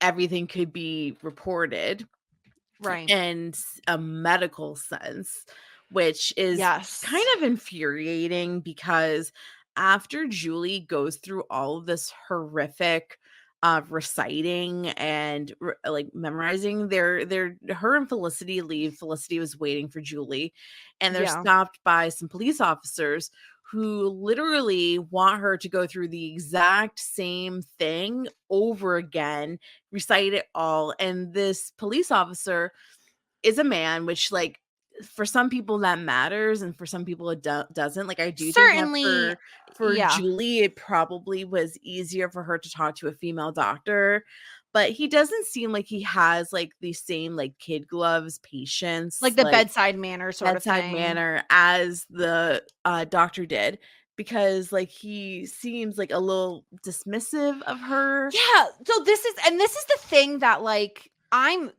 to me, this seems like this is exactly how it would go in real life, where you would need to make 2 different reports, one being the medical. Hard. Oh, I totally agree. Put everybody in one room, or let one record stand for the other. And I know there's like laws and everything and whatnot, but I totally agree with you. I think the only thing, and this is me being very nitpicky, the only thing I think this was missing that probably would have been there now in 2024 is getting to hear someone like the doctor say to her, this is not your fault. You know what I mean? Like, I feel like that could have been helpful to hear her say those words. Like, Ben said that, not Ben. No, was it Ben? Ben did say that. Ben says it. Ben said it. But I had wished that someone, an adult who like was in that scenario, said it to her, because especially I'm just joking. No, but like especially someone who like this doctor who's heard this story time and time again, you know what I mean, to have someone in a position of power who Julie can look to as like you're aware of the situation, you've talked to other people who've been through it, someone to say to her, you did nothing wrong, you saying no, he should have stopped. Like, it doesn't matter if you were dating him, it doesn't matter if you had a beer, what he did was wrong. You know what I mean? I wanted that. But I totally agree with you. Having the officers then immediately like confront her on a staircase about this and like not even take a second like, hey, can we go somewhere private really quickly? Like it just felt like a lot, especially because we know he didn't use a condom, and as they're leaving she does say like, I have to take a few pills now and a few pills later, very obviously the morning after pill. Like Mhm. there's a lot involved in all of this beyond the trauma of that night. It's like it never ends. You're going to the doctor, then you have to worry about pregnancy, then you have to take Mm. the morning after pill, which I'm fairly certain has some like pretty terrible side effects of like actual physical side effects to your body as well. You know what I mean? Yeah. So like there's just a lot going on, and it makes me feel awful for Julie. And I thought the show did such a good job at weaving in those small details of the aftermath of everything, you know? Right, and it wasn't overtly obvious. It was subtle enough for, I mean, Yeah. maybe it would be helpful if it was a little bit more obvious. Like, I don't know. I was thinking that maybe it was like, I knew it was the morning after pill and maybe like an antibiotic or something like Oh, it that. certainly could have been something like that too, Maybe I guess. pain medication. Like, is she in pain? Like, Could I'm be. kind of curious about like what kind of medication, but yeah, like there definitely is. I mean, and of course there's the psychological aftermath as well. Yeah. So Yeah, it's I definitely would have appreciated if they had also had that doctor say, here's like a list of references for like therapists we could set mhm, you up with, or counseling, or you know what I mean? Like sure. referrals. Yeah. I feel like that would have been, again, like it's the 90s, and I feel like I'm already very, very impressed and high on how they handled this storyline, because I don't think every show would get it right. And I feel like they did handle it very delicately. I think nowadays we would see a lot more like, and here's a resource guide, like here's who you could talk to, give this person a call, text this person, go online, you Yes. know? Yeah, Um, totally. but yeah, so Julie is not ready to talk to the police. She's like, listen, can I report this later? Maybe I'll report it later. And you can't blame her. You know what I mean? Like she's like, I just want to go home. And like, who wouldn't want to? Yeah. I would totally understand that, and like then exactly to have just gone through like spilling your guts out and then having to do it all again. It does seem really hard. Like I understand why they do it separately. Like I think that they're looking for inconsistencies in stories just because, like, so I think that that's why it can't be together, but it's like really hard just the same. So Yeah. um she opts out of it, and it is her choice. It's not like she got like forced and taken back to the station to tell her No, yeah. story. It's totally if she up to her if she wants to. Um and then we get this like storyline that I frankly didn't need because of everything else that was going on, but like Felicity had agreed to basically babysit some like prospective student Yeah. for a little while, Whose name and was Story. yeah, That is not a name. it's not a name. Okay, let's just fast forward this a little bit. Story comes, she is a junior, she wants to check out the school, and Felicity signed up to basically house house Story and show her the ropes. But because of what's going on, she you know, pawns her off to Elena.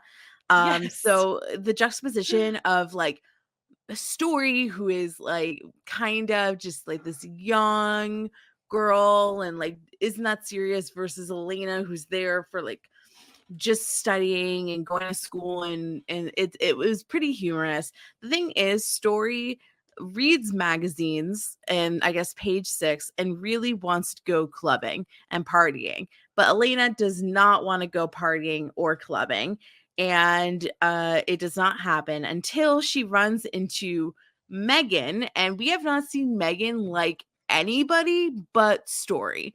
So her and It's Story get so on funny. like a house on fire, and then they go clubbing and they live happily ever after. Yes, and I will say, to give credit to Elena, when Felicity says, "I need you to take care of this for me," just and I appreciated, I'm going to give Felicity credit here. Felicity says, "Please be satisfied with the answer that I Yeah. cannot tell you why, but I Yes. Yes. wouldn't Yes. ask Yes. if I Yes. didn't need it." I was Well, like, check, check, check. Yeah, Felicity's not spreading this rumor, but somehow the rumor got spread. Well, because okay, so Felicity told Noel, No. and then when let me think about this. So then when Zach and Ben are hanging out together, Ben. Yes. excuse me, wait, let me back up. Okay. Felicity tells Noel tells Zach's RA. Which I also feel like that is okay. I think, and I'm not, if I would quibble, right, again, to pick nits, if I'm Noel, I would go to an adult that works You're at the higher college, up, right? not another RA. Okay. I mean, he might get looped in anyway, right? But He I will, would because certainly that's go. his That's his, responsibility. yeah. But I would go to an adult at this point. But either way, Noel goes to Zach's RA. Zach's RA Named Daryl. goes to see Zach, who's hanging out with Ben. So that's why Ben knows something's going on. Okay. Because then when Ben goes to Felicity, and this is where it gets a little dicey, because Ben asks Felicity what the hell's going on, and Felicity with her face basically confirms that it was Zach who raped Julie, not anybody else. And Felicity, so that's where I think, why do you have to have such a face, Felicity? I'm just saying, like, it definitely was the face, you know? Right. And so, but anyway, so yeah, so Megan, story, all that stuff, we don't have to talk about them again because they don't really pertain to the rest of this. But yeah, but yes, when Megan did ask Story if she touched the box, and yeah, Story said no, and Megan was okay with that. yeah, So the box got brought up again. Yeah, but again, I need it to be brought up in like one more episode for me to be like, okay, because this is a 2-parter, so it's technically like of course the same kind of story. Of course, yeah. But Felicity is doing her best, and I gotta say, like, these 2 episodes, I feel like this is the time I liked Felicity the most. Is when she's like, she basically brings the Julie and Felicity are eating lunch. She's talking about like sugary cereal, and she's like, I'm so excited. This is the best part about college. And Julie says, oh, you're just trying to cheer me up. And Felicity's like, is it working? And Julie does say like, oh, a little bit. And I don't know. I feel like just knowing that you have a friend who is like there to just sit with you and eat cereal when you're going through something like this, that can make all the difference, you know? Yeah, totally. Felicity is just trying to be there for Julie, and that is like the most that we can. She made herself available. She had other obligations. She put that aside to make Julie a priority. She is, she is giving her opinion if she thinks that Julie should go to the doctor or the cops a little, but at least she's telling Julie her options and not necessarily being very pushy. It's a fine line, right? Like, you don't want to not say anything, but you don't want to push too hard. Like, I think you want to be there without being overbearing during this time that's like really, really difficult for Julie, especially when they're in the cafeteria and frickin' Zach comes up and he's like, I've been calling you, you're not answering. Like, hey, let's hang out later.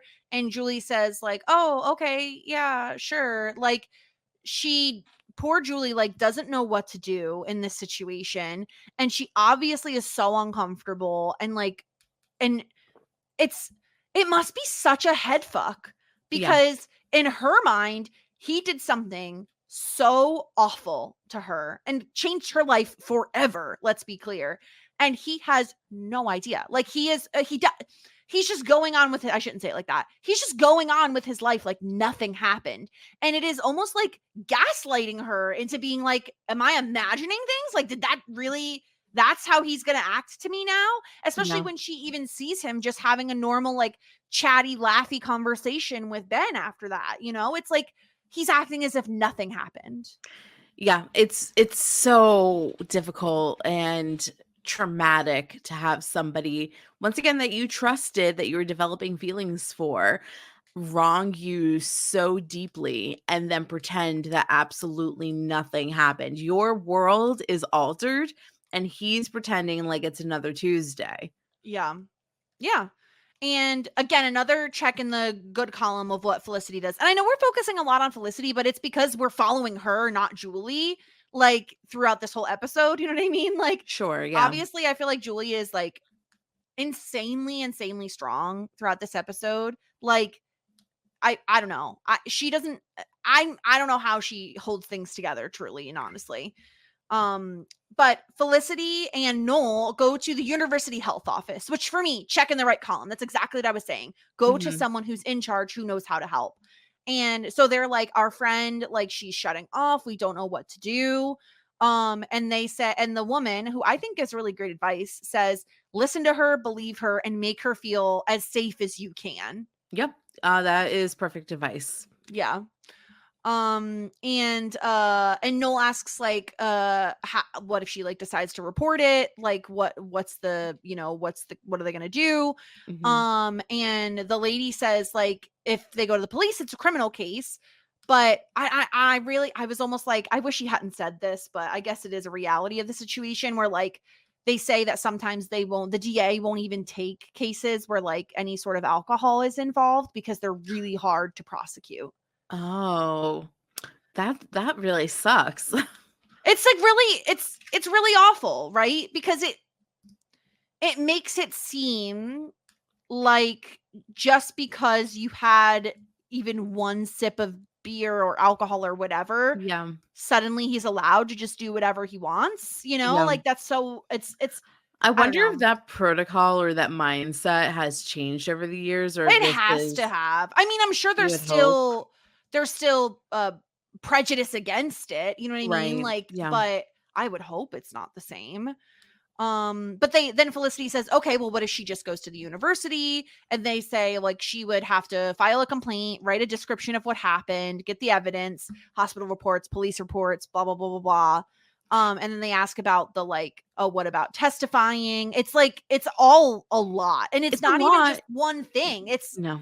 hospital, it's cops, it's university. It's not all under one envelope. I can You know what I mean? understand, like, I mean, if, like, a woman, like, why it feels unfair. Like, why is it the victim's responsibility to be, like, an advocate and, like, fight for all of Yeah. this? Yeah. Because a lot of people just want to forget it and, like, move on or try to bury it, and to have to relive it over and over again. I can understand why there's a lot of women that don't report it, Yeah. because to once again, like, become some sort of, like, you're fighting for it, and, like, And yeah, that's it's what you're like, going to be known for as well, right? Like, well, yeah, I'm I just guess. saying, like, in a college, that's what you're going to be known as. You're always going to be associated with it. And there's a lot of shame. And there shouldn't be, like, it is not the Yeah. victim's fault, but there's shame associated with it.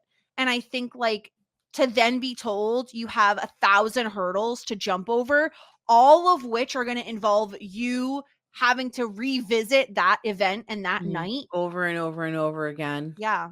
Of course people don't want to do that because it's difficult. It's impossible, it feels like.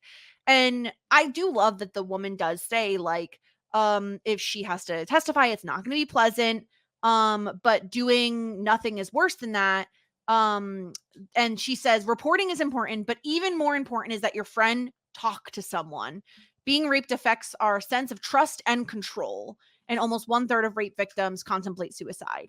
And first of all, I like that they're just putting this information out there in general, right? That, Yeah. like, it's more important for her individual health and safety that she speaks to someone, let alone the, like, actual reporting of it, so that it doesn't happen to more people in the future, right? Like, that's the whole point of getting this person not to do that thing again, because there's a chance that someone else is going to go through the same experience, but I like that they put it in terms, especially to Noel and Felicity, and say she needs to get help for her own mental health and safety, because it fucks with someone's trust for obvious reasons. I kissed this guy. I thought we were, like, dating, or at least on the path to dating.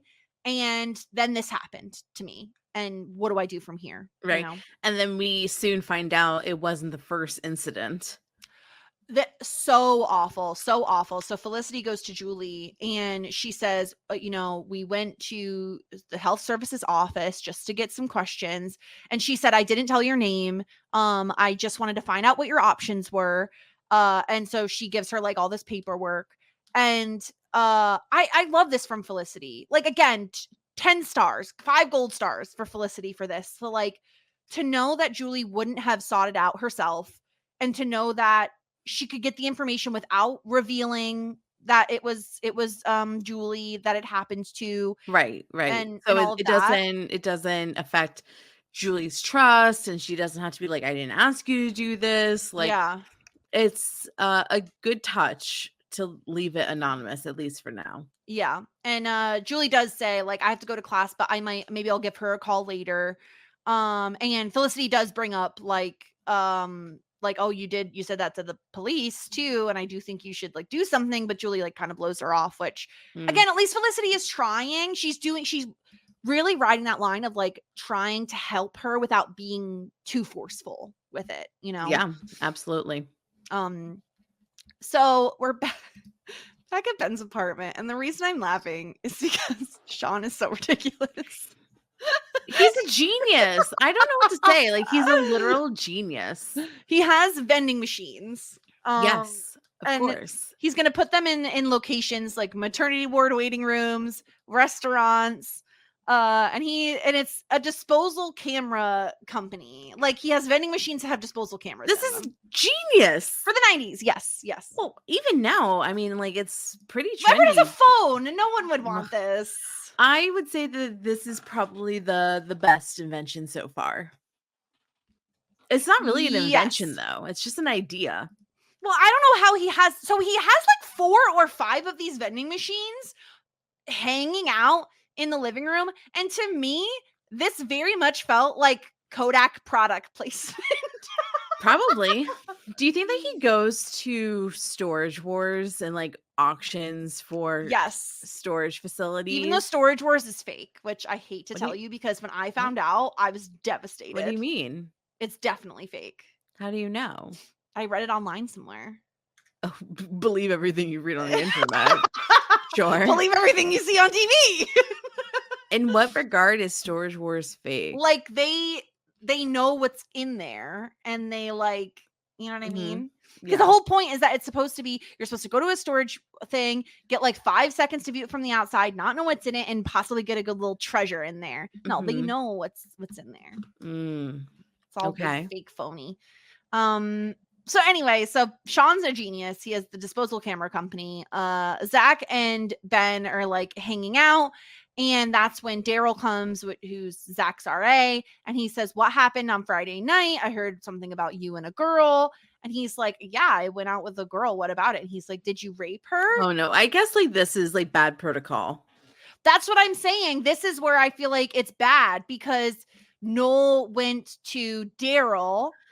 So then I feel Daryl needs to go to his boss, and then his boss needs to... Yes, Daryl should not be taking this into his own hands at all. Well, I guess like maybe they're kind of buddies, it seems. I guess so. He just says like, if this is real, you know, I'm going to make your life ugly. He's like, and this doesn't make any sense. He says, if something goes wrong and threatens my job, that threatens my tuition. It's like, wow, way to be about you, Daryl. Yeah, let's not care at all about women's safety. No, it's all about you, Daryl. It's all about you. What a Daryl sucks. Daryl doesn't do this correctly.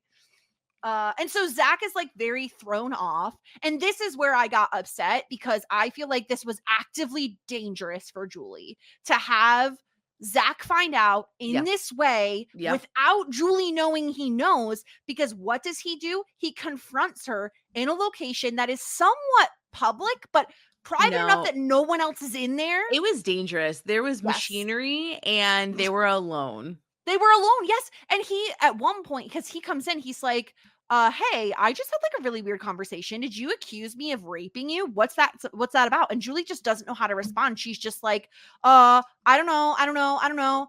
And he like is getting more and more aggravated and more upset, because he basically is seeing his future fall apart in front of him.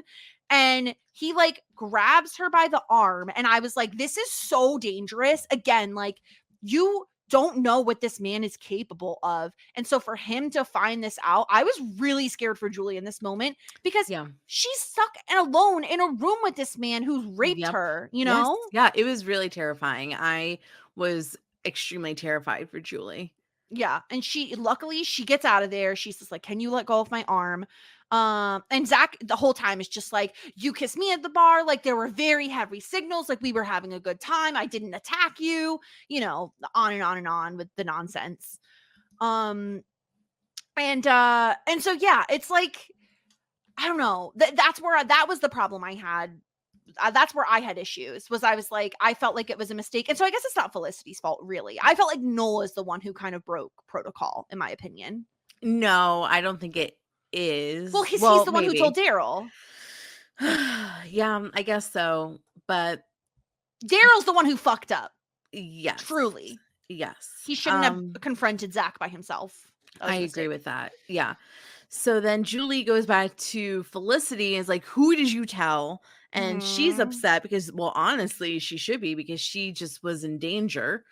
Yeah, she says, like, you're treating me in this condescending way because, like, I don't even know what I'm going through and you feel like you do. And Julie's upset with Felicity because of this, because obviously she thinks it's Felicity's fault that she was now put in danger. She says, we're totally different. You keep telling me to do the right thing, but it's like you're talking a different language. You haven't even slept with someone. And Felicity says, I don't have to have sex to understand when someone's been abused, which is fair, but also probably not the right thing to say in this moment. And Julie says something just so supremely heartbreaking. She says, it was my fault what happened with Zach. This is the message I give out to guys. That's my talent. Yours is being a genius. Mine is giving this message out to guys. Yeah.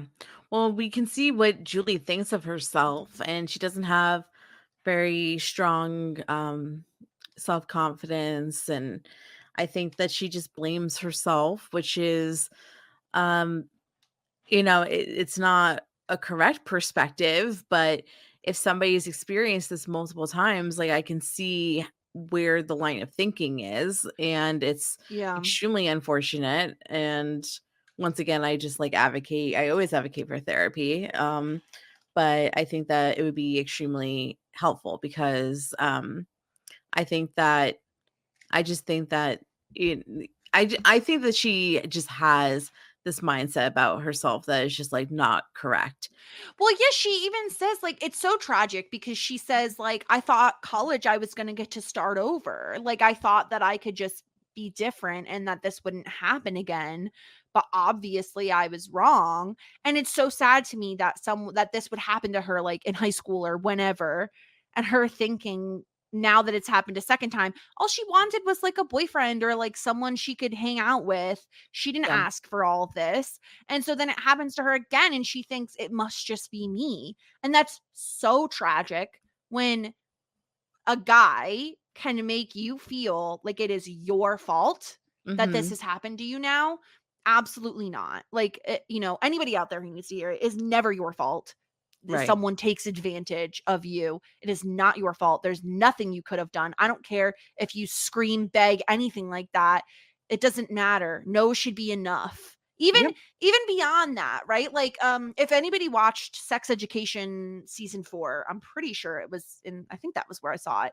They were talking about not even just the absence of no, but, like, constantly, like, reassuring that you're like, yes. Don't just look for a no, look for a yes, because you want to make sure enthusiastic consent. That's what they called it. And it's like, that's what should be expected, not just looking for a no. Right. Does someone look comfortable? You know what I mean? Read the social cues. They look like they're having a good time. Ask them, make sure that everything is okay with both people. And it's just so sad where Julie says, like, this isn't the first time that something like this has happened to me. It can't be a coincidence.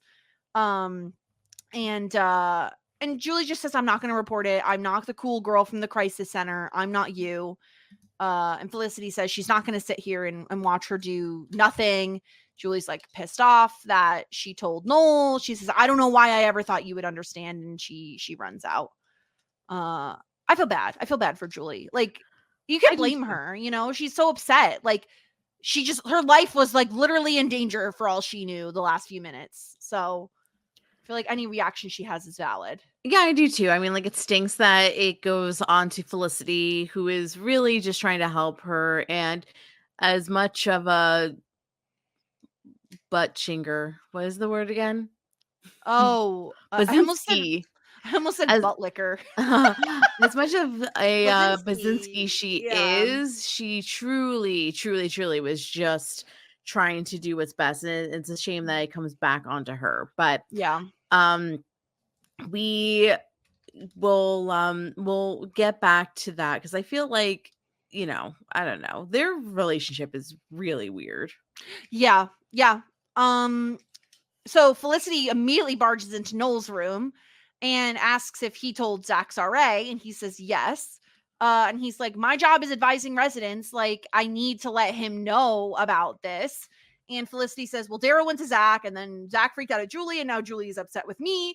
And she thinks everything is my fault. And then they get so distracted because Noel has now a goatee. Yeah. Well, he grew himself. I love when Felicity says, you're not growing a goatee, are you? And Noel says, not with that tone in your voice. And I love how, like, with like this goatee is not long for the worlds. Like, it gets Yeah. eliminated pretty quickly, thank goodness. Immediately. And it is so funny. Well, because like at the very end when we get like a little montage, it's very Castaways, is that the episode? Yeah. Of Dawson's Creek where Joey and Pacey, where she shaves him. Shades of Castaways, and Yeah. but not Well, sexy. Not yeah, sexy like shaving. one of those like Shein versions of Castaways. Yes, it's the Wish version. Yeah, Yeah, exactly. um. So, and this is where I feel like maybe Felicity could be better at disguising her face. Because Ben approaches Felicity, asks, "Is Julie coming to class? What's going on? I heard things. I tried calling her. She didn't answer." And he says, "I heard that Julie was raped."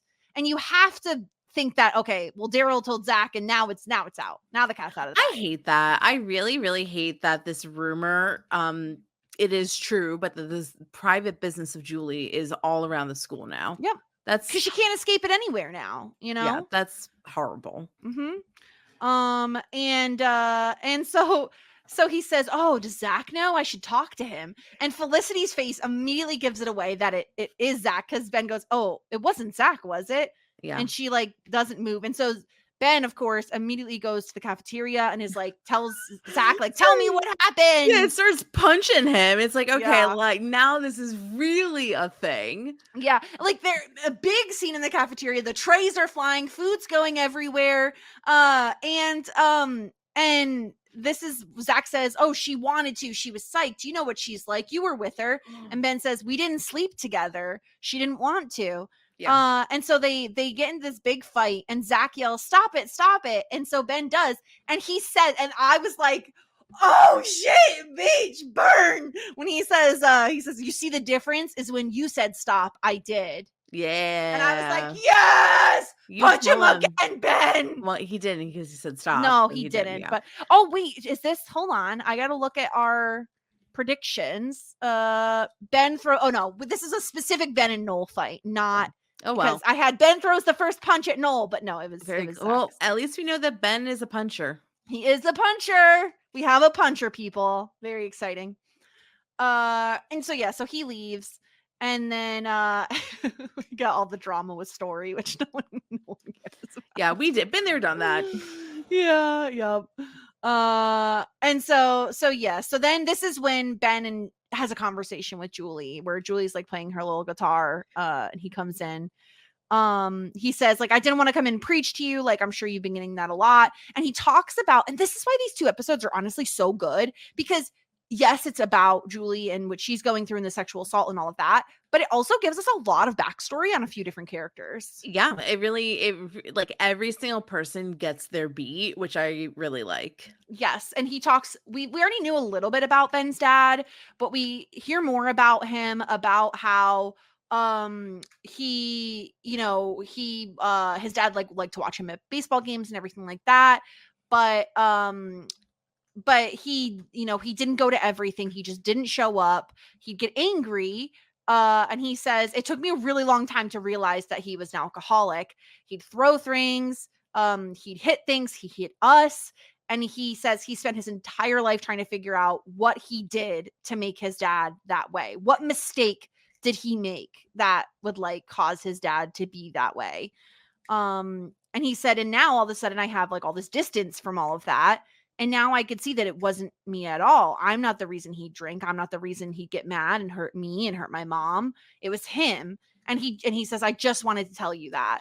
Yeah. And I loved the scene. I don't know, like, I loved this moment because he's not preaching to her. He's just trying to tell a story that's similar enough where she can have the outside perspective. If Julie was to know and recognize that Ben did nothing wrong when his dad was hitting him, maybe that can help her realize that she didn't do anything wrong either. Maybe. I mean, I do think that I really do like that Ben's being vulnerable. I like to see this side of Ben.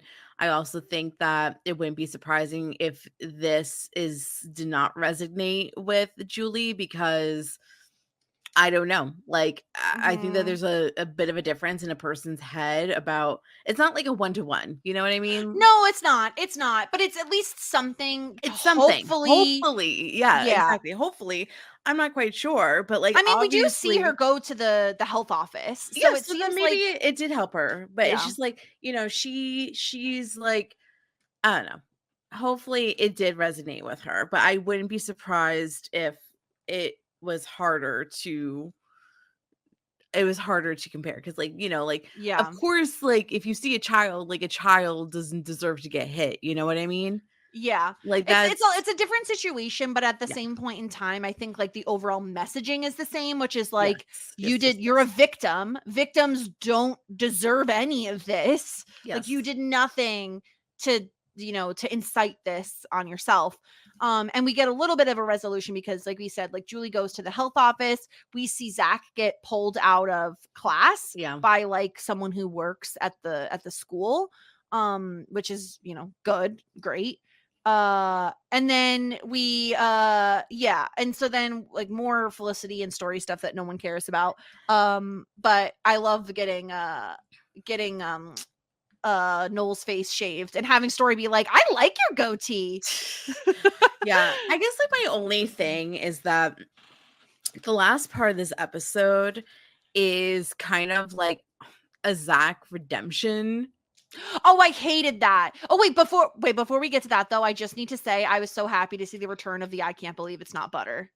It felt like such product placement, but it was so funny. It's like, I literally can't believe it's not butter. Do you like the pump or the spread? Oh, the spray, because the spread doesn't melt enough.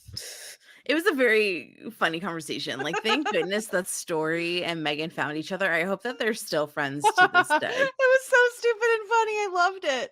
Yeah. Oh gosh. So yeah, I mean, I kind of have basically Julie comes to Zach and is like, I just didn't want it to end this way. He's like, I didn't mean to do this. I wrote you this letter. I hope you can forgive me. Like, it was my first time. Essentially, he's like, I got too excited because it was my first time and I didn't mean to force myself upon you. Yeah, he says, I've never been with anyone, as if that's any excuse. And it's like, it's not. Yeah. It's not an excuse. No, it's not. But like, if you've never gotten in a fist fight before and then you punch someone in the face and they plead with you to stop, you probably know enough to stop, don't you? Like, sure. Yeah. I agree with you. It did not land well with me. I don't care. Please go back to Minnesota, Zach. See you never. I don't need your letter. I don't need your excuses. I didn't care for any of this. I don't know if this was more of a closure for Julie and that's what the show was trying to do. I think so, but I also think that, I don't know, like his like I kind of would have just rathered him be like, I fucked up and I don't know how I'm ever going to forgive myself for this. Yeah. I can't believe that I did this to you and it's all my fault. That would have landed for me so much better than it being like, well, it was my first time and I didn't mean to, and I'm not this person, and X, Y, and Z, and Julie being like, I didn't want it to be like, she kind of like acquiesced a little to make him feel better. And I didn't like that as well. And I think that maybe that's the 90s flavoring that we are seeing. Like, They're like, oh, we could see it from all sides. And it's like, we don't fucking need to see it from all sides, no, though. I think that I would have hit a little bit better for me if, like, a person actually taking accountability for their wrongdoings. Like, Yep. That's beautiful. That's a beautiful thing. I would have even liked it better if we didn't even see Zach again. And all we saw was like the note, which said something like, I'm so sorry. I hope one day you can forgive me, or something like that. Like, I would have appreciated it. We don't even need to see him, you know? I don't know. Very true. Very true. Yeah. Yeah, I did not expect this to be the outcome of Pink Guy, but no, not at all. good I was like riddance. really into their relationship, and then this happened, and I'm like, oh, okay. So I guess now we see why. I mean, I'm only assuming now they're setting things up to furthermore have like a triangle, right, with Felicity. But yeah, we get like a little bit of a montage, and we get the Sally voiceover talking about she blamed herself for the death of her fiance. And then sometimes way to bad make things everything just about happen. you, Sally. Yes, Sally, this isn't about you. She has the Bryce issue. Oh my god. Or Bryce, the Daryl Blair. issue. Yeah, oh my god, Blair. But Daryl too. Daryl, like, everyone's just making it about them. Yeah, It's not about you, Sally. Just be like, Felicity, you did a really good thing for your friend. Like, I'm proud of you. It's okay. Not everything has to be a comparison. Yeah. When you're sharing stories. Ridiculous. Freak. Why do you have to be a dumb ghost anyway, Sally? But on the bright side, Noel no longer has a goatee. I mean, that is a bright side. Love it. I guess. And that's the end of that episode. It's certainly a tough one. Like, I was, like, we kind of said this earlier, like, definitely wasn't expecting it. Especially not so early in the run. Well done though. Yes, yeah, I definitely think there's not a ton I would change to fit a more modern storyline. I think there could be a few more mentions of getting help, getting therapy. It's not your fault, you know, by professionals, not just by the other side characters. But certainly they did a really good job. I also think we would certainly have gotten more content warnings at the beginning and the end of the show, of like, here are resources for you to check out. But we got to decide who wins this episode. Well, there's two different winners, I think. I think that Noel wins the first episode for finally doing boundaries, like creating boundaries, like drawing a line, advocating for himself. And I really like that conversation that he had with Elena. Yeah. And so I think that absolutely, I think that Noel wins the first episode for me. And then for the second episode, I would say either like Felicity for being a good friend, or just like Julie for putting up with shit. And I was gonna say, I feel like something that was really tough. As much as I want to give it to Felicity because I feel like she was a really good friend, I can't give it to anybody but Julie for like powering through a very, very difficult situation, an impossible situation. So yeah, I think Noel part 1 and Julie gets the part 2. Okay. Do you want to hear what next week's episode is titled? Of course. We have a holiday. Is it called Holiday? No, it's called Thanksgiving. Oh. Yeah. So we're stopping down for Thanksgiving, apparently. Yum. So that should be fun. And of course we also have some voicemails. So let's hear what DBK has to say. What up, though, ladies? Okay, drawing the line. We have Noel drawing the line that he can no longer hear about Ben. Some pretty funny stuff. He's like talking with his advisees. We have Elena, trouble with school. They find her a scholarship, but Elena doesn't want to take it because she's prideful. I think good episode from Felicity. Maybe you guys turning around because Felicity's being a great friend here to her like friends. Hopefully you guys think that and see that. I'm gonna try and stay away from the Julie stuff because it's pretty deep and not great stuff from her. She's going through it, and I'm not like not loving her attitude, but I mean, I get it. I don't like the stuff she says to Felicity, like, "Oh, you don't know about abuse because you haven't had sex." Like, it's a bad take, Julie, but you've been assaulted, so we'll let you pass. Yeah, we get the introduction of Megan's box. So what's in Megan's box? Quartermaster and Sean's disposable camera and vending machines, which I think is a pretty good idea. Maternity waiting rooms. Smart stuff, Sean. I like that. I think that's a pretty solid idea. Is this story girl the girl from the Dawson's Creek episode where Joey takes the quiz twice, like saying that she fell in love with Dawson twice? Like, is this the same girl? Because I think it might be. Oh, but that I would be didn't, wild. check. And yeah, Noel has some good speeches in these 2 episodes. And yeah, I think that's it. Till next week, ladies. Peace.